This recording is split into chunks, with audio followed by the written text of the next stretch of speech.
ओम नमः सिद्धेभ्यः। ओम नमः सिद्धेभ्यः। ओम नमः सिद्धेभ्यः। ओंकार बिंदु संयुक्तम नित्यं ध्यायं कि योगिनः कामदं मोक्षदं चैव। ओंकाराय नमो नमः। मंगलम भगवान वीरो मंगलम गौतमो गणी मंगलम कुंद कुंदार्यो जैन धर्मोस्तु मंगलम। सर्व मंगल मांगल्यम सर्व कल्याण कारकम प्रधानाम सर्वधर्माणाम जैनम जयतु शासनम। जैनम जयतु शासनम। जैनम जयतु शासनम। इस भवतरु का मूल दिक जानहु मिथ्या भाव। ताको कर निर्मूल अब करिए मोक्ष उपाय। करिए मोक्ष। जय बोलो देव शास्त्र गुरु की।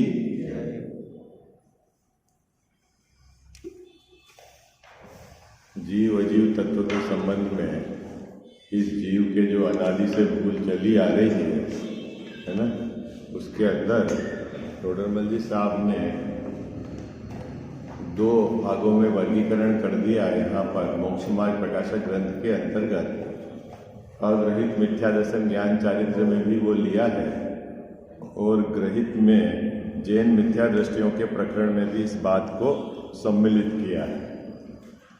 दोनों जगह टोडरमल जी साहब की विवक्षा भिन्न भिन्न है, उसको हम समझने का प्रयास कर रहे हैं। चौथे अधिकार के अंदर यह जीव ज्ञान, क्रोधादि विभाव और शरीर सबके समुदाय को एक रूप मानता है, यह मैं हूं, है ना। चौथे अधिकार का जीव क्या करता है? देह जीव को एक गिने, लेकिन वो चौथे अधिकार का जीव किस प्रकार एक मानता है? देह और जीव को किस प्रकार एक मानता है? क्योंकि जीव के और शरीर के निमित्त नैमित्तिक संबंध घने हैं, ठीक है। वह जीव की और शरीर की भिन्नता का विचार नहीं करता, और आगम का अभ्यास भी नहीं है उसे। तो गुरुओं ने किस प्रकार उसको भिन्न बताया है, उस प्रकार का उसको विचार नहीं है। तो वो क्या करता है कि समुदाय रूप यानी जीव और शरीर दोनों को मिलाकर यह मैं हूं, क्योंकि श्रद्धा नाम का गुण है और वह किसी न किसी में अहम करे ही करे, ठीक है। ये तो रही बात चौथे अधिकार के जीव की। सातवें अधिकार वाला जीव जैन मिथ्या दृष्टि है, व्यवहाराभासी मिथ्या दृष्टि है। वह सच्चे देवशास्त्र गुरु को मानता है, वह सच्चे शास्त्र का अभ्यास करता है। लेकिन क्या दिक्कत हो रही है कि वह चार अनुयोगों में जहां असली भेद विज्ञान की बात आई है, उस अनुयोग का अभ्यास ही नहीं करता। जहां भेद विज्ञान की मुख्यता से कथन है, उस अनुयोग का अभ्यास नहीं करता, और जहां व्यवहार न्याय की मुख्यता से कथन है वहां वह पढ़ता है, याद भी करता है, और वहां आचार्यों की अपेक्षा वह यथार्थ नहीं समझता कि यह व्यवहार न्याय से किया गया कथन है। ऐसा नहीं है कि आगम में कहीं लिखा हुआ ही नहीं है कि एक इंद्री, दो इंद्री, तीन इंद्री, चार इंद्री जीव है। जीवों का वर्गीकरण भी है, बंटवारा भी है, स्थावर और त्रस का। कहाँ? आगम में। जीवों का बंटवारा है गुणस्थान आदि से, कहाँ? आगम में। लेकिन आचार्य भगवंत की अपेक्षा नहीं समझता।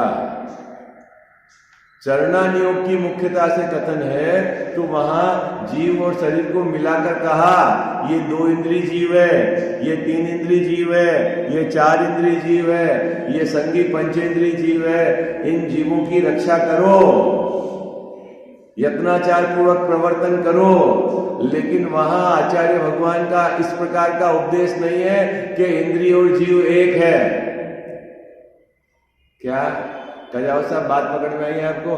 है बिल्कुल कहा है, आटे की मर्यादा बताई है, पानी को छानकर काम में लेने के लिए कहा है। क्यों कि अनछने जल में त्रसजीव रहते हैं और उनकी विराधना करोगे तो हिंसा लगेगी, और हिंसा है अयत्नाचार पूर्वक प्रवर्तन है आपका, तो पाप लगेगा, और पाप लगेगा तो पाप का कौन दंड भोगेगा? है स्वयं जीव भोगेगा। तो आपके आचरण की मुख्यता से वहां वह कथन है, लेकिन आप यदि जीव को ही इंद्रिय वाला मान लोगे, ऐसा मानकर भेद करोगे, तो वह सही नहीं है और नहीं वह भेद विज्ञान का आधार है। ऐसा यहाँ टोडरमल्ली साहब स्पष्ट कर रहे हैं। कितने लोगों को समझ में आ गई? गजाल साहब, अब बात गले में उतरी है? क्यों हम नाचते हैं गुरुदेव श्री के पीछे? आपको खबर पड़ी क्यों नाचते हैं? ये पसीना छूट जाए अर्थ निकालने में, उन्होंने इस कलिकाल में निकाल के बताया, ये आचार्यों की बात है। आई बात समझ में? क्या मतलब आप समझो तो सही बात, जहां जैन साहब जिस एंगल से बात कही उसका उस एंगल से अर्थ निकालना है आपको। हाँ, कहां दिक्कत है उसमें? कोई दिक्कत है? समझ में आ रही है आपको बात? ये देखो, और उन्होंने नहीं की, उनसे मतलब उनसे 200 बरस पहले टोडरमल्ली साहब ने कहा है, निकालो आप जो अपन पंक्ति पढ़ रहे थे कल। क्या परंतु मिल गया? पेज नंबर 237, ठीक है। ऊपर की एक पंक्ति पढ़ लेता हूं, उसकी तो अपन ने चर्चा कर ली थी। क्या? जिन शास्त्रों से मिला? अजित भैया मिल गया? भैया जिन शास्त्रों से, क्यों लिखा है जिन शास्त्र से? क्योंकि यहां जिसकी चर्चा चल रही है वह व्यवहाराभासी मिथ्या दृष्टि है। कौन है? व्यवहाराभासी मिथ्या दृष्टि। उसकी क्या विशेषता बताई टोडरमल्ली साहब ने? जैन है, जिन आज्ञा को मानता है, सच्चे देव शास्त्र गुरु को भजता है और उनके ही शास्त्र का स्वाध्याय करता है। इतनी बात तो आप ध्यान में रखना। तो वो जिन शास्त्र से क्या करता है? जीव के, देखो कितनी सुंदर बात लिखी, किसके भेद है गजाओ साहब? जीव के, त्रस और स्थावर। सही है कि गलत है?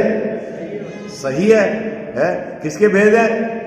जीव के भेद है, त्रस और स्थावर। जीव त्रस होता है, स्थावर होता है? बोलो, अरे बोलो भाई, जीव त्रस होता है कि स्थावर होता है? बोलो ना, जल्दी बोलो। जीव त्रस भी होता है, जीव स्थावर भी होता है, और जीव त्रस और स्थावर बिना का भी होता है। अरे ये क्या बात कर रहे हो? है ये तो हमने भेद पढ़ा ही नहीं है। अरे स्थावर है क्या? जब आप पृथ्वी खोदोगे, है ना, तो बोलेंगे अकारण पृथ्वी खोद रहे हो, जीव की विराधना कर रहे हो। कहां जीव दिख रहा है आपको? है स्थावर जीव है। कैलाश साहब है कि नहीं जीव? बोलो, है ना? आप बोलोगे कहां जीव है? बोले स्थावर जीव है। कहां? आचार्य भगवंतों ने कहा है इनके प्रति करुणा, इनके प्रति दया का भाव रखना है। आई बात समझे? बोलते नहीं हो सामायिक में, बिन देखे दरा उठाई, बिन सोधी वस्तु जो खाई, है झाड़ू ले जग बुआरी, चीवटी आदि जीव। बोलते हो ने, नदियन बीच चीर दुआए, को संके जीव मरा। क्या क्या है जैन साहब इसका अर्थ? बोलो कैसे? रट्टाफिकेशन है। नदी में जाके बीच में कपड़े धोए तो कोसों तक के जीव मर गए साबुन से। है क्या साहब? गलियारे धूप डराई, देख धूप में जानवर हो गया, धूप में सीधे तेज धूप में डाल दिया है। आपको तो क्या है, वो सामान की फिक्र है। किसकी फिक्र है? किसकी फिक्र है? हमारे गुड़ की फिक्र है, हमारे ये तो मक्की गेहूं की फिक्र है। और तेज धूप में वो जीव है, 2 इंद्रिय जीव, उसकी क्या स्थिति होगी? दूर दूर तक छांव नहीं है, भागेगा। थोड़ी दूर गया है, तो फिर ये सब बताया कि नहीं बताया? आचार्यों ने बताया, लेकिन काहे के लिए बताया? काहे के लिए बताया? कि उनकी रक्षा के लिए बताया है। लेकिन उस बात के आधार से आप इंद्रिय वाला जीव मानकर मैं पंचेंद्रिय हूं ऐसा भेद विज्ञान करना चाहोगे तो भेद विज्ञान नहीं होगा। ये बात कह रहे हैं। आचार्यों ने इंद्रिय वाला जीव भी कहा है, आचार्यों ने कर्म से बंधा हुआ जीव भी कहा है, आचार्यों ने राग के हिसाब से गुणस्थान वाला जीव भी कहा है। लेकिन जब भेद विज्ञान करना है तब तुझे इंद्रिय, राग और गुणस्थान से भिन्न जीव उसकी खोज करनी पड़ेगी। आई बात समझ? और वह कहां से मिलेगा? वह अध्यात्म शास्त्र से मिलेगा। कितने को समझ में आई? अरे भाई, कितने को समझ में आ रही है बात? क्या अजित भैया, मैं नहीं कह रहा हूं, हाँ, नहीं तो आप बोलोगे क्या नया फार्मूला निकाल दिया। ये ग्रंथ में लिखा हुआ है, मैं तो सिर्फ पढ़ रहा हूं, चिट्ठी पढ़ रहा हूं टोडरमल्ली साहब की। क्या कर रहा हूं प्रचार साहब? अभी तो चक्कर क्या है कि अभी टोडरमल्ली साहब को ही उड़ा दो तो बात ही खत्म हो जाएगी। लेकिन आप आगम तो पढ़ो। टोडरमल्ली साहब ने भी तो आगम के आधार से लिखा है। हाँ, चलें आगे। देखो क्या लिखा है, जिन शास्त्र से जीव के त्रस और स्थावर आदि रूप तथा गुणस्थान मार्गणादि रूप भेद को जानता है। कौन जानता है? व्यवहाराभासी मिथ्या दृष्टि जैन है, जिनकी आज्ञा को मानता है, सठ आवश्यक का पालन करता है, प्रतिदिन पूजा करता है, स्वाध्याय करता है, वो उसकी बात चल रही है। क्या करता है? जानता है वो भेद। पंचेंद्रिय जीव, चार इंद्रिय जीव, दो इंद्रिय जीव, आटे की मर्यादा, जल को कैसे छानना है, कैसे काम में लेना, सब उसको पता है। गजावा साहब, कैसे पता है? जिन शास्त्र से। पुद्गल के भेद भी जानता है, अजीब के भेद भी जानता है। जिन शास्त्र से स्वाध्याय परम तप कहा तो वो स्वाध्याय भी करता है ना जैसा। इतनी सब बात टोडरमल्ली साहब ने यहां स्पष्ट कर दी। अब उनने सब बात करने के बाद उनका एक महत्वपूर्ण शब्द लिखा है, परंतु। क्या लिखा है? परंतु। इतना सब हो गया और जैसे ही परंतु लिखा, समझ लेना कि अभी बहुत कुछ विचार करना बाकी है। परंतु अध्यात्म शास्त्रों में, ये अध्यात्म शास्त्र क्या है? ये आगम क्या है और अध्यात्म क्या है? बोलो, कौन बताएगा अंतर? मैंने बहुत बार बताया आपको, आगम और अध्यात्म में क्या अंतर है? हाँ? देखो, मैं आपको बहुत सरल बताता हूं, आपको याद रह जाएगा। आचार्य परंपरा से जो हमें प्राप्त है वो सब आगम है, आगतु है ना। आचार्य परंपरा से केवली भगवान की दिव्य देवसना से लेकर गणधर महाराज ने सूत्र गुथे, और फिर आचार्य परंपरा से जो हमारे पास प्राप्त है वो सब क्या है? आगम है ना। आप्त के वचन को भी आगम कहते हैं, एक परिभाषा ये भी है, और एक आचार्य परंपरा से प्राप्त है।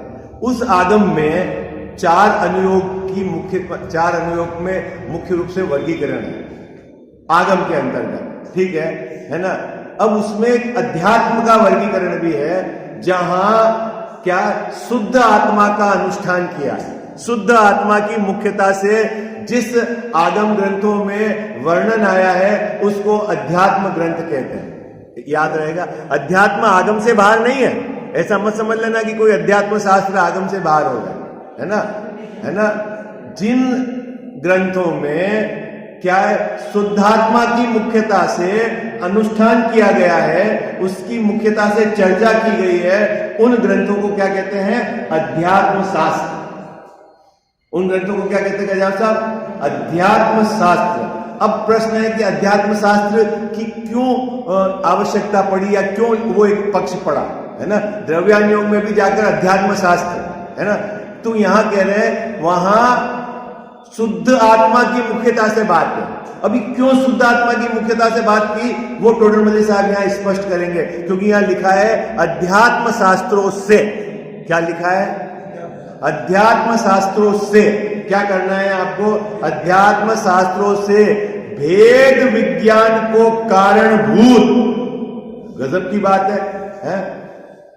कजाव साहब, अन्य शास्त्रों में नहीं लिखा और अध्यात्म शास्त्रों, तो क्या अन्य शास्त्रों के आधार से भेद विज्ञान के कारणभूत? अरे भाई, अन्य शास्त्रों की तू यथार्थ अपेक्षा वहां सीधी बात नहीं कही हुई है और अध्यात्म शास्त्र में सीधी बात कही हुई है।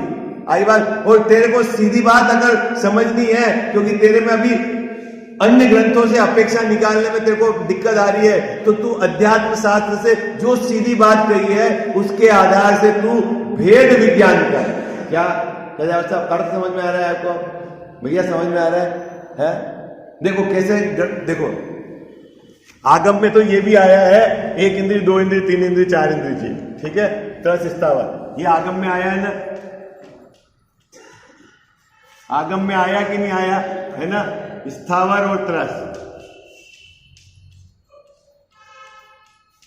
फिर यहां 2 इंद्रिय 3 इंद्रिय 4 इंद्रिय और 5 इंद्रिय, ये सब आगम में आया है।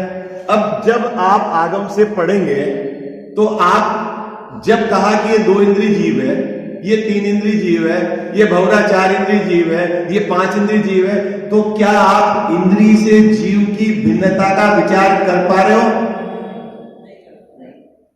हाँ?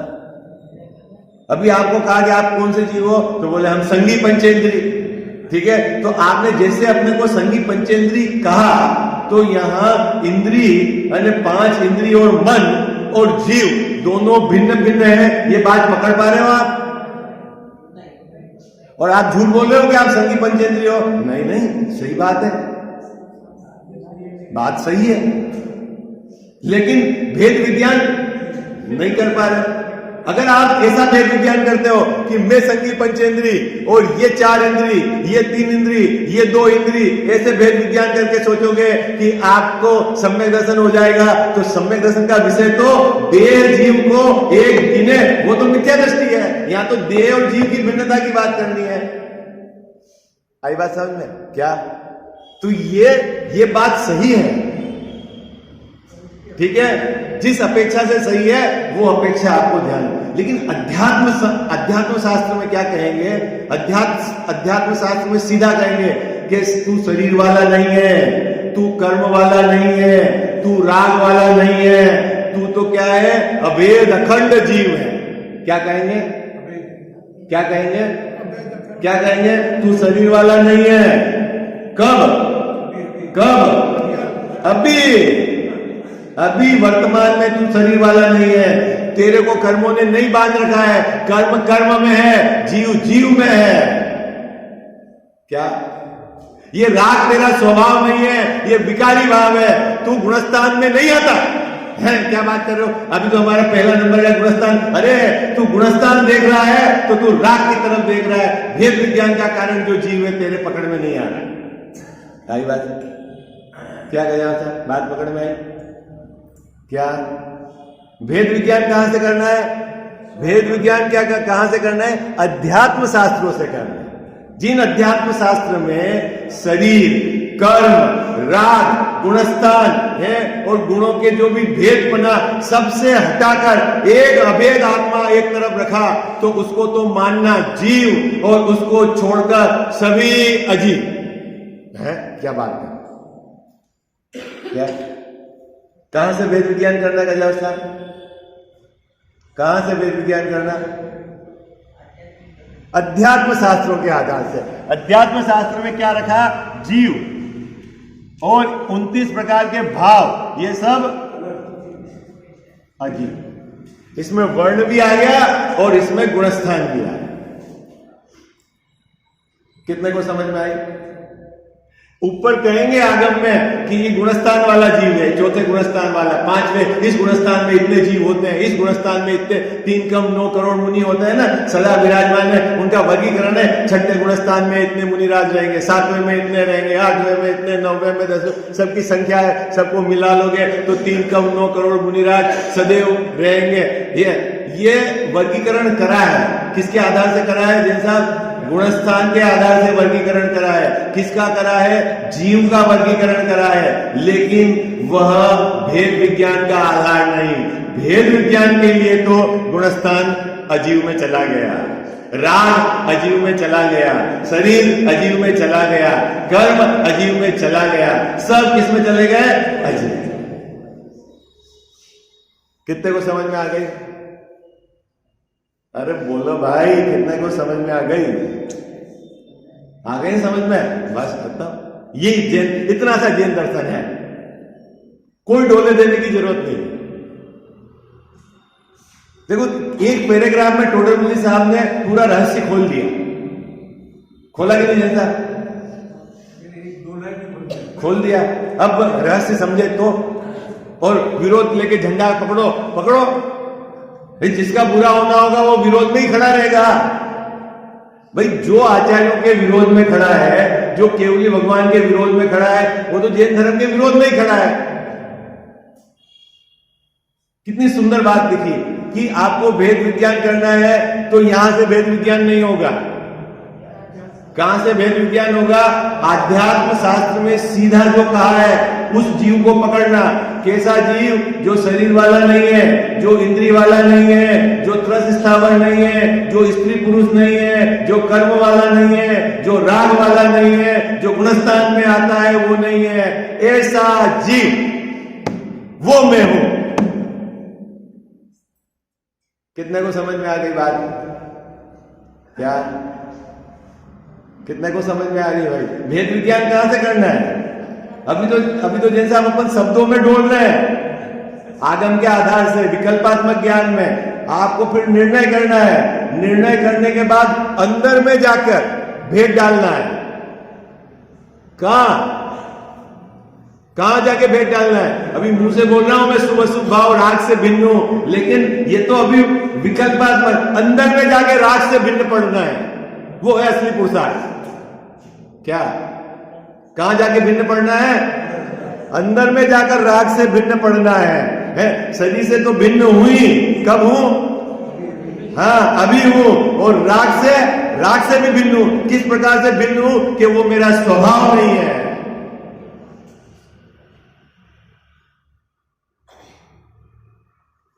किसको ऊर्ध्व करना है जैसा? अपने स्वभाव को। तो राग को किसमें रखा? जीव की पर्याय में होने वाला विकारी भाव, उसको भी भेद विज्ञान की दृष्टि में उस विकारी भाव को भी किसमें रखा? अजीव में। आई बात सब किसमें रखा जिन साहब? अजीव।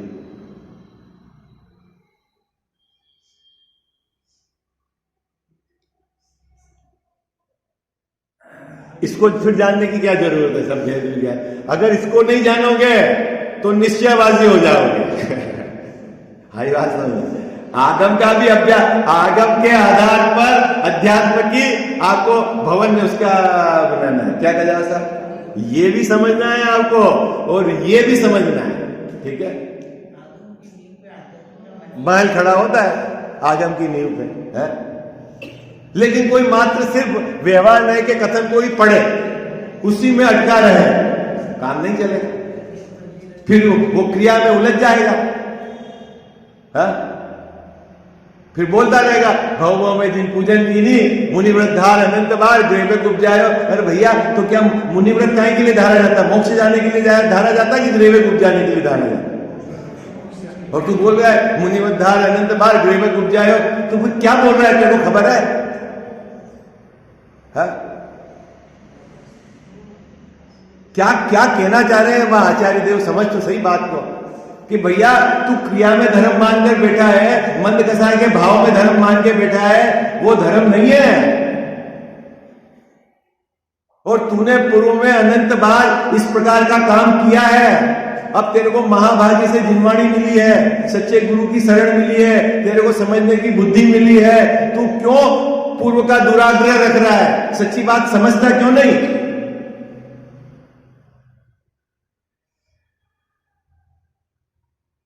कहीं का पंथ बुद्धि पड़ी हुई है तेरे को, क्यों आग्रह कर रहा है? सीधी बात समझ कि मुझे एक शुद्ध आत्मा का आश्रय लेकर परिणति में धर्म प्रकट करना है, और वो मैं हूं, और उसको छोड़कर पूरा जगत, शरीर, कर्म, राग, सब वो मैं नहीं। बस इतना सा हमारा रिलेशन है। कितना रिलेशन है?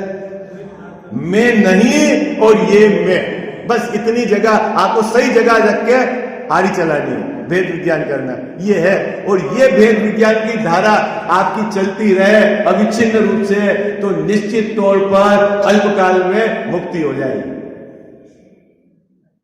किसी से कुछ पूछने की जरूरत नहीं है, सही जगह रखा हुआ आरी और भेद विज्ञान की क्या है, और इसकी तो गारंटी आचार्यों ने ली है कि अल्पकाल में मोक्ष। और दूसरी बात और बताता हूं जैन साहब, जिस जीव को ये बात समझ में आ रही है और उसको उत्साह है, वो भी अब ज्यादा समय तक संसार में नहीं रहने वाले, भले वो मिथ्यात्व की भूमिका में है, लेकिन उसको समझ में आ गया ना मेरा स्वभाव, मेरा वैभव, मैं आत्मा कैसा है। कितने को समझ में आ गई? चलो देखो क्या कह रहे हैं, सुनो। परंतु अध्यात्म शास्त्रों में मिला, अध्यात्म शास्त्र कहां? अगर नाम से ले तो समय सार, योग सार, जहां शुद्ध आत्मा की मुख्यता से बात कही, वहां भेद विज्ञान को कारणभूत। अपने को क्या करना है जैन साहब? भेद विज्ञान करना है। किसमें भेद विज्ञान करना है? एक तरफ अभेद आत्मा रखनी है और एक तरफ, दादा उदाहरण देते थे ना, एक तरफ तो राम और एक तरफ गांव है। सीता से पूछा भाई कहां चलना है, बंटवारा कैसे करना है? क्या कह अजीत भैया, किधर?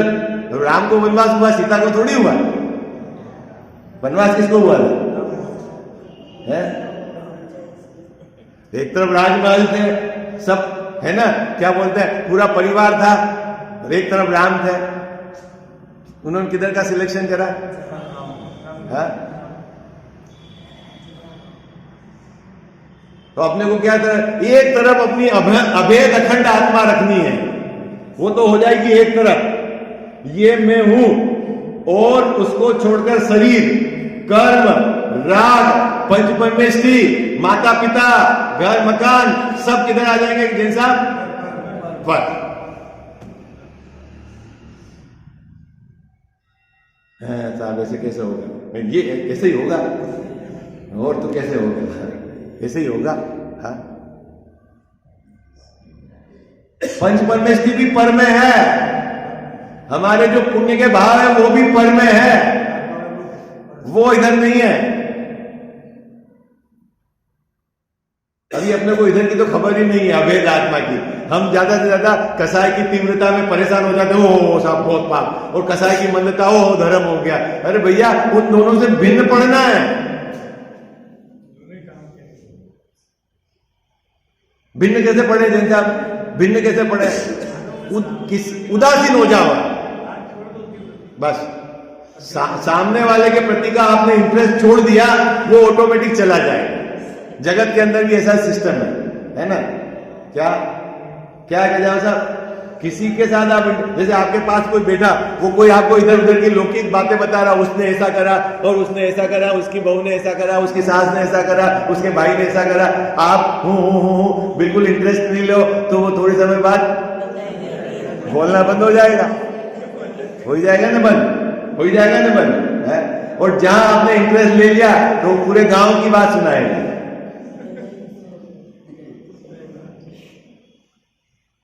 जनरली जैसा वैसा होता है, जो नाई रहता है ना, नाई, मेरे बहुत सारे मित्र हैं, बोले नाई के यहाँ पे जाते हैं तो पूरे मोहल्ले की बात पता चल जाती है। वो सामने वाला को इंटरेस्ट है, वो 100-200 रुपए भी दे देगा, कलर भी कराएगा, वो कराएगा, मालिश भी, और पूरे गांव की, पूरे कॉलोनी की बात पता चल जाएगी, कौन क्या करता है, कौन नहीं करता। और जब आपको इंटरेस्ट नहीं है तो नाई कुछ नहीं सुनाएगा। 5 मिनट में बाल काटने में कितना टाइम लगता है नहीं कहना। ये कह रहे हैं यहाँ पे आचार्य देव, क्या कह रहे हैं? अध्यात्म शास्त्रों में भेद विज्ञान को कारणभूत, किसको? वेद विज्ञान कहां से करना है अजीत भैया? अध्यात्म शास्त्रों से। वहां सीधी बात करी है ना, सीधी बात कही आचार्य देव ने कि तू क्या है, तू कौन है, ठीक है, उसको कारणभूत। और साथ में देखो कितनी सुंदर बात लिखी, वह वीतराग दशा होने को कारणभूत। क्या कजाल साहब, वीतराग दशा कहां से प्रकट होगी? कि भेद विज्ञान से होगी। वो भेद विज्ञान कहां से आपको पता चलेगा? अध्यात्म शास्त्र में बताया है, वहां से आपको भेद विज्ञान करना है। ओहो, गजब की बात है। लो, अब तो यहां पर आचार्यों ने जो 4 अनुयोग लिखे हैं, टोडरमल जी साहब ने उसमें से एक अनुयोग को कितना मुख्य कर दिया। क्यों मुख्य कर दिया? कि बाकी 3 अनुयोग से आप बहुत बुद्धिमान होंगे तो आप भाव निकाल पाओगे, और नहीं तो वहीं अटक के रह जाओगे। और अध्यात्म शास्त्र में सीधी बात कही है, इसलिए आपको सीधी बात पकड़ में आ जाएगी। वीतराग दशा कैसे प्रकट होगी केजरीवाल साहब? बोलो भाई, वीतराग दशा कैसे प्रकट होगी? बोलो। कितना पूजा करने से वीतराग दशा आएगी? कितना दान देने से आएगी? कितना व्रत करने से आएगी? कितनी तीर्थ यात्रा करने से आएगी? बोलो, कैसे आएगी वीतराग दशा? जब तक वीतराग स्वभाव की इस जीव को खबर नहीं पड़े। और वो कहां से खबर पड़ेगी? अध्यात्म शास्त्र में जैसा अपना वीतराग स्वभाव आचार्य भगवंतों ने बताया है, वह मैं हूं ऐसा रखकर बाकी सब मुझसे भिन्न, ऐसा यदि ये जीव अंदर में भेद विज्ञान नहीं करेगा, तब तक वीतराग दशा प्रकट होने वाली नहीं। मजा आ गया ना एक पंक्ति में? क्यों हम टोडरमल साहब के गीत गाते हैं? क्यों क्यों बहुमान है उनके प्रति? कितनी सुंदर बात उन्होंने एक पंक्ति में, मतलब 3 पंक्ति में जान भर दी पूरे जैन धर्म की।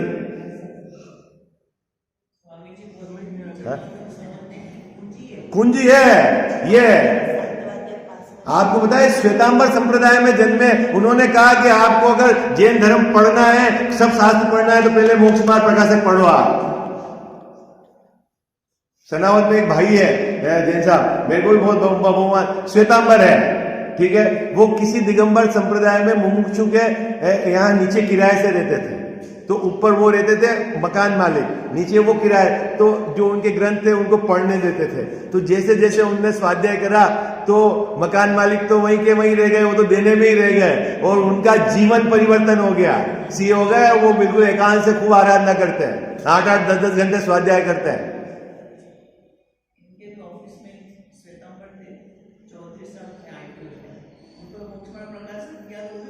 बदल गए।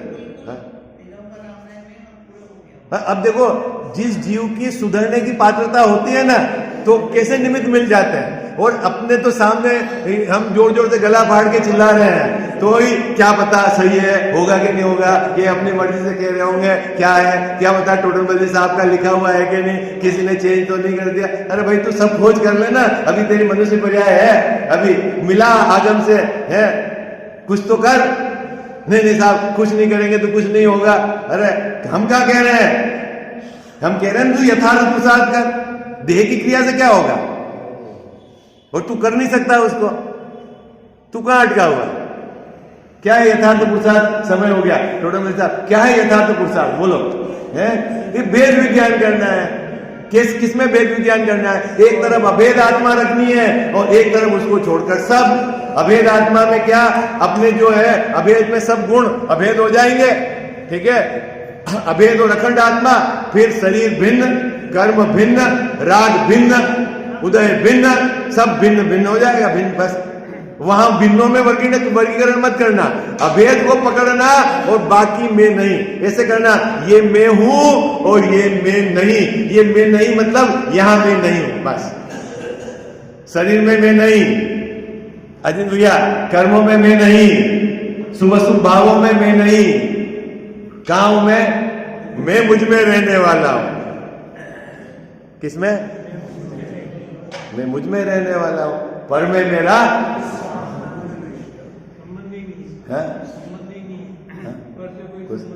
अभी ये बात तो हो गई। अब टोडरमल साहब ने फिर भी इसको और धार दी कि खूब सारे जीव ऐसे हैं, व्यवहारवासी मिथ्या दृष्टि कि अध्यात्म शास्त्र भी पढ़ते हैं। अभी तो बात आई, क्योंकि आपको यूं लग रहा होगा हम वीआईपी हैं, हम तो समझदार पढ़ने वाले हैं। रुको भाई, अभी पूरी बात नहीं हुई है। अभी तो किसकी बात हुई है? किसकी बात हुई केजाव साहब? जो जीव जैन हैं, जिन आज्ञा को मानते हैं, सच्चे देवसास गुरु को बचते हैं और आगम का अभ्यास भी करते हैं, लेकिन अध्यात्म शास्त्रों को नहीं पढ़ते। तो अध्यात्म शास्त्र में जहां सीधी बात है वहां से वो भेद विज्ञान नहीं कर पाते, इसलिए वो मिथ्या दृष्टि। ये तो हो गया मेंटल। अब जो अध्यात्म शास्त्र को पढ़ते हैं उनके क्या गड़बड़ी है, अब वो आगे की बात चले। अभी बात पकड़ में आ गई। अभी तो टोडरमल जी साहब है, उन्होंने पूरी धार दी है। उनकी क्या विशेषता है बताया? वो पंडितों के पंडित थे। आपने सुना है टोडरमल जी साहब का? ये पंडितों के पंडित थे कि पंडित समाज की गलती निकाले, और पंडित की गलती कौन निकाले? पंडित की गलती कौन निकाले? कौन निकाले? हाँ, पंडितों के पंडित थे। उन्होंने आत्मा को भी पढ़ा था और उन्होंने ग्रंथ भी पढ़े थे, आगम भी पढ़े थे और समाज भी देखा था। क्या समाज की धारा है? आई बात समझ में? ऐसे बहुत प्रतिभाशाली जीव थे ये। हाँ, उन्होंने अन्य मत के ग्रंथ भी पढ़े हैं, दिगंबर के ग्रंथ भी पढ़े है ना, स्वयं को पढ़ा, आत्मा को भी जाना, फिर विद्वानों की क्या कमी वो भी जानी, और समाज की क्या कमी है वो भी जानी, सब जानी। और फिर ये तो अपने समझो भाग्य इतने प्रबल नहीं थे कि ग्रंथ पूरा, अभी तो ये प्रस्तावना लिखी है इस ग्रंथ की, ये जो अपन पढ़ रहे हैं, सम्यक दर्शन ज्ञान चारित्र, क्योंकि 90 अधिकार से सम्यक दर्शन का स्वरूप चालू हुआ है। ज्ञान और चारित्र ये होता कम से कम 1000 पेज का ग्रंथ लिखा हुआ होता। तो अब अपने नसीब में तो जैसे साहब जो होगा उससे काम चलाना पड़ेगा।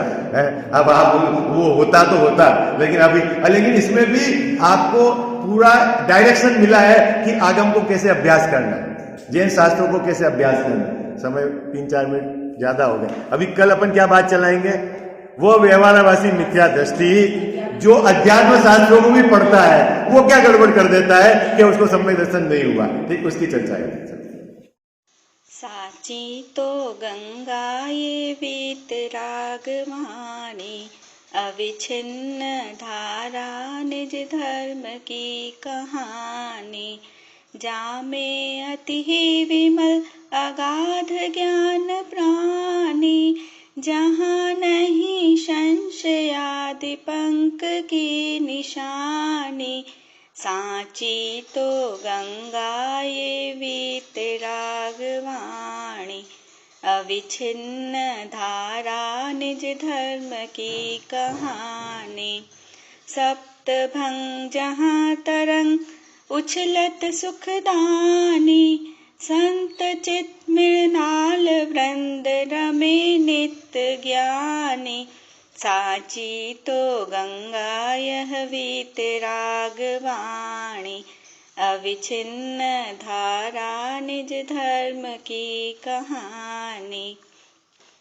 जाके अवगाहन ते शुद्ध होए प्राणी, भाग चंद निहचे घट माहिया प्रमाणी। साची तो गंगा ये वीतराग वाणी, अविच्छिन्न धारा निज धर्म की कहानी। जा वाणी के ज्ञान ते सूझे लोकालोक, सो वाणी मस्तक चढ़ो सदा देत हूँ धोख।